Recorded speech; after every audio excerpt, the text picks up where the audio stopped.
Man, not the video we wanted to be making today. Not what I wanted to be sitting down talking to you guys about the day after the rivalry comes back. Texas is a really good football team, guys, and I have a feeling there might be just as many Longhorns watching this video as Aggies because of how these losses go, especially in a rivalry game. You have a good team, and they're a program that's where they are for a reason. Sark has them going in the absolute right direction. Sark is building a program. Sark has the offensive schematics to make any defense suffer. And he has the players. And that really showed. And they're supposed to be really freaking good. They dominated us. They dominated the trenches. They consistently moved the ball. They got stops. They forced a big turnover. Questionable pass by Reed early in the game. But leaving this game as an Aggie, the frustrating part was that even though you were getting whipped in this game top to bottom, rivalry games are crazy, and you still had chances, and you missed every opportunity. Pretty much every opportunity. You pretty much made the mistakes to just let yourself not have a chance in this game. A game you had no business being in, but you were in and had a chance to do it. And talking A&M wise, that's the most frustrating part. When I think back on that game, I can accept that they were just better up front than us. I can accept that they're just farther along in their arc as a program than us, and that showed. But the part that's frustrating when you think back to this game is just thinking about Ja'Day Walker's blocked punt late in the game, laying out for the game, giving us field position inside the 25, game on the line, chance to make it something, and you get nothing. In the first half, you had two interceptions in your hands, one by Will Lee, one by Bryce Anderson. And the Bryce Anderson one could have gotten in the red zone with the way that play was looking, and you didn't get either one of those. You missed out on two 4th-and-1 opportunities, and give their front obviously so much credit for whipping our O-line the whole game. But you were sticking a square peg into a round hole with some of those play calls, especially late in the game once you understood what you were up against. And that's what I come out of this game feeling really, really gross about. So the start of this game was pretty much the perfect storm to take momentum out of the crowd's hands and give it directly to the Texas Longhorns and let them control the game. Beautiful opening drive offensively. You moved the ball down the field. You got inside the red zone. You were completing passes. You were doing what you needed to do. Reed looked really good on that opening drive. You're in a 4th-and-1. And I understand Elko believes that his vision of this program, you should be able to get 4th-and-1s against anybody. You should be able to get it in the trenches. I'm not going to argue that. I understand if that's your philosophy. But just from a football and big picture perspective, as a fan, as someone who was in that crowd, that was a successful drive against one of the best defenses in the country. Take the points and feel good about yourself coming out of that opening drive. You have a really good field goal kicker. It's a chip shot for him. Minimal risk of taking those 3 points right there. And of course, hindsight's 2020. But if you have 3 there, after that pick 6 late in the game, it's a 1-score game. A game you had no business being in. It was a 1-score game late, and you would have felt very differently about your chances and maybe approached plays and the feeling of the game a lot differently. So you had no business being in the game, but you were, and you continued to just not find plays that could work. The 4th-and-1 late in the game, you had 2 big 4th-and-1s, 2 big game-defining 4th-and-1s in the game. The late one, the one where you ran inside runs 3 plays in a row and got nothing out of it. Texas gets the big stop to basically seal the game up late in the game after the Ja'Day blocked punt. At that point in the game, I feel like everybody in the building understood that you weren't going to get yardage on that in that short scenario. I went into this game thinking that the running game numbers, the average yards per carry between the 2 starting running backs, Wisner and Amari Daniels, was largely going to tell you how this game went. And that ended up being true. Daniels had 1.6 yards per carry. Wisner averaged 5.6, and that was the game right there.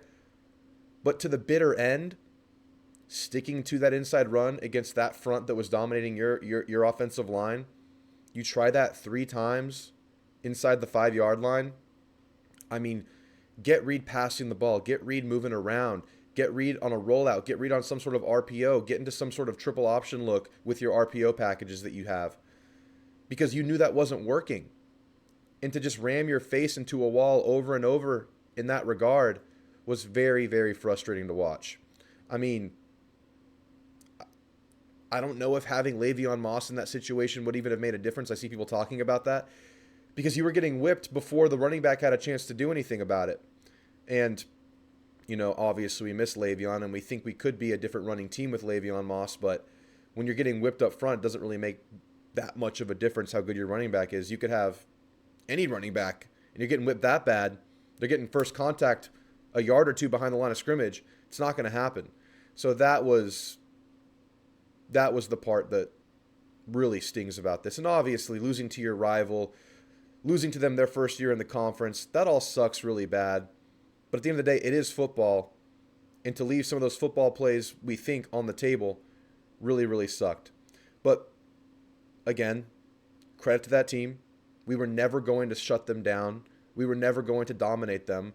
And you were not able to leave anything on the table this game to give yourself a chance. In the start of the game, leaving 3 points off the field, giving them the ball back, you got a great 3 and out. And then Marcel Reed's decision to just throw a jump ball prayer up when you were getting chased out of bounds. Another one to really, kind of quiet the crowd and take away momentum. And you had a great start, and all of a sudden it turned into a bad start because you got 0 points out of that opening drive, and you threw the ball away the next drive. And from that point forward, they were able to move the ball. That's when Quinn Ewers escaped the pocket and had like that 26-yard run. Looked like it was in slow motion. We just had nothing to do for it. We were just all out of position. You had arms on Quinn Ewers in the backfield. Again, we thought that was a Lenore Sellers problem. That's an us problem at this point, not be able to get guys down in the background because we saw in the backfield because we saw Peyton Thorne do the same thing in the clutch against us versus Auburn. Got to talk about the D-line regression, man. We thought it was going to be a great defensive line this year. We thought we were going to see some great numbers this year. We thought we were going to be a very disruptive unit this year. And they were at times, but to fizzle out late in the year with your defensive front, with your tackling, with your defense overall, and a Mike Elko coach defense was very surprising and very disappointing. So I know this time of year, it feels really bad. I know we're calling for heads. I don't anticipate coach firings after a year one, and I think the big one everyone's pointing to right now is Colin Klein. There's been some questionable play calling and play design and play usage at situations in games from Klein the whole year. Now, it's a year one. Installation's a work in progress. I thought the offense looked the best it had in terms of a play calling and play design, perspective in that Auburn game. And there were some good play designs in this game. It was the usage of play design, the usage of play calls, the timing of play calls that really bothered me. And the fact that I don't think receivers, were given the best shake in their route trees this year. I don't think we had a lot of guys open. I think we had a lot of really weird play designs this year in terms of just drop back passes and, the routes receivers were running. A lot of very simple play designs out there. I get the gripes about Colin Klein. But just like players do, just like anybody does in their life, I feel like you can improve as a play caller and an offensive coordinator if you're Colin Klein in an offseason with next year coming into it with your system already pretty much fully implemented and growing from that point. I think there is room for growth there. But if you're calling for a change, I can't argue with your logic. I can't do that. I just don't think they'll do that in a year one. Now, in the post-game presser, Elko did seem very frustrated with some of the offensive play calls and what they went to in some of the situations we just described. But I just don't foresee any major moves this offseason. Maybe some positional stuff. Coaches will probably move on regardless. That happens all the time in the sport, so I wouldn't be surprised to see some shuffling. But in terms of seeing coordinators get fired, I wouldn't hold my breath there. I don't see it happening. So the season as a whole, I'm not really doing a full season reflection right now. This is my, without seeing film, immediate reaction. I was going to make something late last night, but I got to my vehicle really late. I had no internet service. I got home at like 2:30, so I didn't do it. I went right to bed. So I'm doing it now. This is just the immediate reaction without seeing film. But you can't as good as this season was, as much as you feel like the internal doings of this program have improved compared to last year and the last regime, accountability's up, I think buy-in is up. Losing your last 3 SEC games in a row to close the year out, that has to leave a sour taste in your mouth and raise at least some question. I don't think anybody questions the direction Elko has this program going from all that stuff I just described, accountability, discipline, all that stuff, buy-in. I think that's all there. But you had 3 opportunities to make the SEC title this game. Maybe you overachieved in that 7-game winning streak, but you became a contending team by doing that, and you left with nothing to show for it. The South Carolina game, the Auburn game specifically, is one that will leave a sour taste in our mouths, just like it did in 2019, to me anyway. You can think about that yourself, so I'm not going to get into that. And then obviously the Texas game, which has more built into it than even just conference implications. Losing 3 in a row does not feel good, and it does not sit well going into an off-season feeling that way. So as much as you can zoom way out and remove yourself and say, okay, 8-4 year one, you did a lot of good things in year one. You were contending for the SEC title in year one. That feels really good. But the opportunities left on the table is just rough business, man. It's rough, and you're going into the offseason feeling that way. You got early signing day coming right up. It sounds like you're still in really good position to get some good work done there. You'll probably have some good portal action just like you did last year.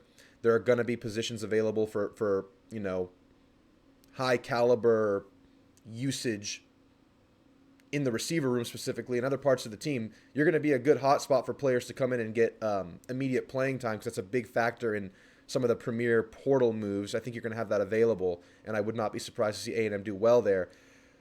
I never thought talent was the issue this year, is kind of the concern. I thought you had the pre-required experience, the upperclassmen. I thought you had the tools to be a 9-win team this year. And that became pretty clear during that 7-game winning streak when we saw the team kind of just get better and better every game, and then to kind of regress to close the year out. So that leaves a bit of uncertainty, and it's going to be a lot of self-reflection on this staff. And I tweeted out last night that this is a very important offseason, but I really don't think talent acquisition is at the top of the list of priorities that need to happen this offseason. This staff needs to learn what it wants to be and learn how to more appropriately implement what it wants to be and how you can get that done. We saw this O-line take major strides early in the year, only to become a lot worse these last 3 games. D-line became more disruptive over the course of that 7-game winning streak. That went away late in the year. Your secondary, I thought, improved over the course of that 7-game winning streak. They regressed late in the year. Offensively, overall, I felt like you had some good things with Reed.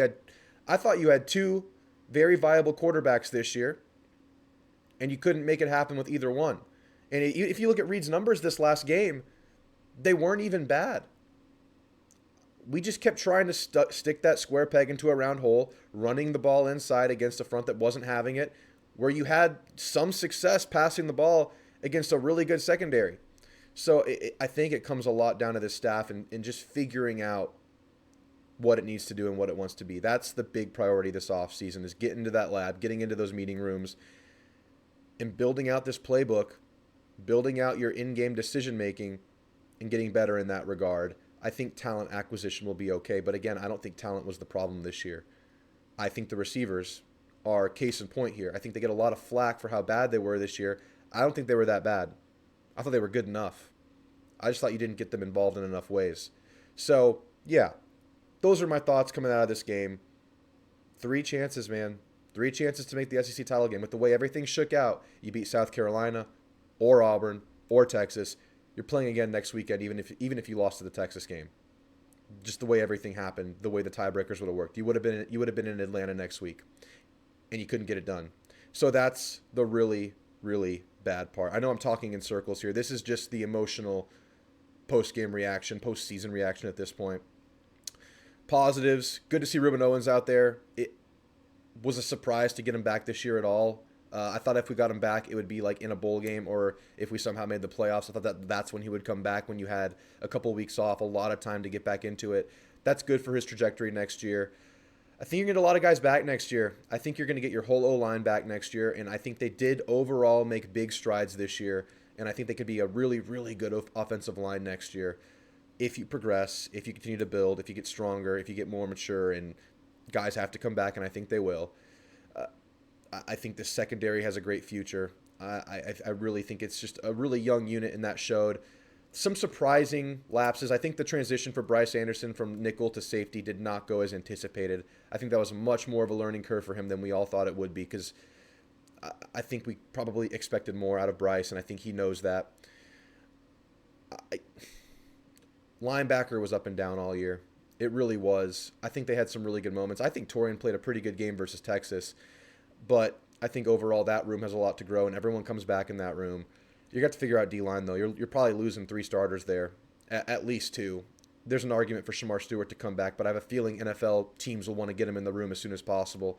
I think he'll get drafted, maybe not where he could get drafted if he came back, but I think he would get drafted pretty high this year if he went pro. Y'all tell me that. That's a big debate point, Shamar Stewart. Other positives, I think Reed, as bad as that decision was early in the game to throw that interception, I thought he was finding stuff in the passing game, and I still think you have a pretty good quarterback to build around in Marcel Reed. I just don't know if he was utilized to the fullest in this game. That's the unfortunate part. Yeah, man. Important offseason, and next year's going to be really rough because all of your big home games this year, the great home slate we had this year, that flips on its head next year. They're all away games, and the Arkansas game's away.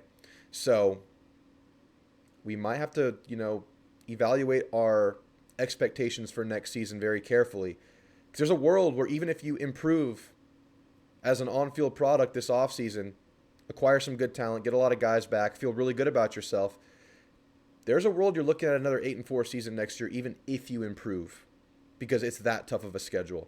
At LSU, at Notre Dame, at Texas, at Missouri, at Arkansas. That is a tough road slate next year. And your home slate looks pretty good and pretty reliable to get some wins, but that's 5 really, really tough spots, kind of depending on, I don't know what Missouri is next year. I'm not really sure what Notre Dame is next year, but those other 3 are going to be tough. You got a big offseason coming up, and it comes with just implementing what this team wants to be as a staff, because, again, I think the pieces will fall where they should, building the roster. All right, guys, long spiel done. I want to hear from you guys. We're going to keep making content. We're going to do a watch party probably for the bowl game. I probably won't go to the bowl game. We'll probably do watch parties for some playoff games. I'll be here, guys. So comment your thoughts. I know we're disappointed. I know we're upset. I am too.